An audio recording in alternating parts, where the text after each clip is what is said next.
오늘 하나님께서 우리에게 주시는 말씀은 시편 72편 12절부터 14절까지의 말씀입니다.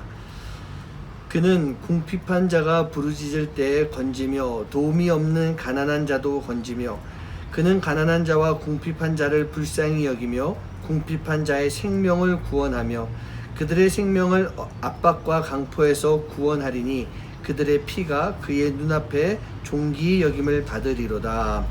아멘. 네, 오늘 이 시편 72편에 대한 말씀, 이게 무슨 시인지를 먼저 좀 말씀드려야 될 것 같습니다.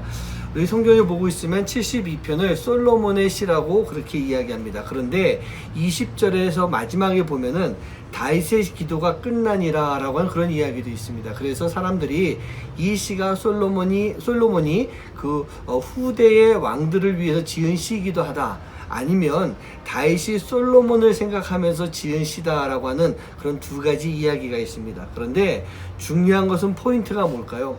바로 왕이 백성을 공의로 잘 다스려야 된다라고 하는 그런 내용이 들어가 있는 기도와 같은 것, 그게 바로 72편의 시입니다. 그래서 이 72편이 공의로우신 하나님이 우리를 공의로 다스리시기 위해서 예수님, 즉 메시아를 이 땅에 보내주신다라고 하는 시편에 나와 있는 메시아 예언시 중에 하나가 오늘 72편의 시입니다. 이 시편에서 보고 있으면 백성을 다스릴 그 공의에 대해서, 그 공의를 이야기하고 있습니다. 그 공의가 무엇이냐? 왕이 가지고 있어야 되는 공의는 바로 긍휼의 마음이 있어야 된다라는 것을 말씀하고 있는 거예요. 12절부터 14절 말씀 가운데 보면은 궁핍한 자가 부르짖을 때, 가난한 자가 부르짖을 때 건져주신다, 생명도 구원해 주신다라는 그런 말씀이 있고요. 그들의 피, 즉 핍박과 억압과 궁핍한 자들의 생명, 그 생명이 바로 왕 앞에서 존귀히 여김을 받게 될 것이다 라는 그런 내용의 말씀인 것입니다. 1700년대 오스트리아에 요제프 황제라고 있었습니다. 어느 날 이 황제가 비가 많이 오는 날이요, 이 마차를 타고 길을 가고 있었습니다. 그런데 길가에 어떤 한 거지가 신발이 다 헤어진 상태로 그 신발을 질질질 끌고 걸어가는 그 모습을 보게 됩니다. 황제가 마차에서 내려가지고 그 거지에게 다가가서 자기가 신고 있는 신발을 벗어주려고 할 때 신하들이 말립니다.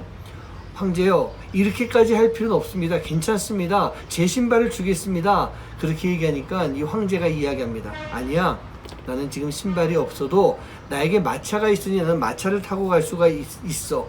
그리고 내 궁에 가면 나에게 또 많은 신발이 있지 않은가? 내가 이것을 주겠네 라고 하면서 그 거지에게 줍니다. 그러면서 왕이 이야기합니다. 나는 이대로 가도 괜찮지만 저 거지, 저 백성은 저대로 가게 되면은 병에 걸릴 것이야. 그리고 죽고 말 것이야. 내 어찌 그 모습을 그냥 두고 볼 수가 있는가? 라고 하면서 신하들에게 이야기를 해줍니다. 왕이란 궁핍한 자를 향한 긍휼의 마음이 있는 것, 그게 왕이다. 그런 이야기를 나눠줘요. 오늘 시편 기자가 말하고 있는 왕의 모습이 그런 모습인 것 같습니다. 바로 이러한 백성들을 긍휼히 돌볼 수 있는 왕이 되어야 된다. 바로 이런 왕이 되게 해달라고 기도하는 것, 그 내용이 오늘 시편 72편에 나와 있는 그런 말씀인 것입니다. 그리고 우리에게 전해주시는 말씀이 어떤 말씀일까요? 우리의 메시아 예수님이 바로 이런 분이시다라고 하는 것, 그걸 알려주는 거예요. 예수님의 긍휼은 자비로우신 긍휼입니다. 양선이고 온유한 마음, 그 마음을 우리에게 베풀어 주시는 거예요. 즉 친절한 마음, 착한 마음, 따뜻한 마음을 가지고 우리에게 베풀어 주시는 은혜, 그 은혜를 나눠주시는 분, 그분이 바로 우리 예수님이신 것입니다. 그렇다면 여러분, 우리가 해야 할 일이 무엇이겠습니까? 바로 그 예수님께 우리는 감사의 마음을 가지고 기도해야 됩니다. 이런 예수님의 말씀에 우리가 전적으로 순종하는 삶을 살아야 됩니다. 철저하게 복종할 수 있는, 바로 충성스러운 하나님의 신하가 될 수 있는, 또 자녀가 될 수 있는 모습이 우리가 해야 되는 것입니다. 여러분들께 도전하기 원합니다. 여러분, 예수님의 긍휼하심이 어떤 것인지 한번 생각해 보시기 바랍니다. 그리고 그 긍휼하심에 감사의 마음을 가지고 나 또한 그 긍휼의 마음을 전할 수 있는, 예수님의 마음을 전할 수 있는 삶, 그 삶을 살아갈 수 있는 여러분들 되시기를 간절히 소원합니다. 기도하겠습니다.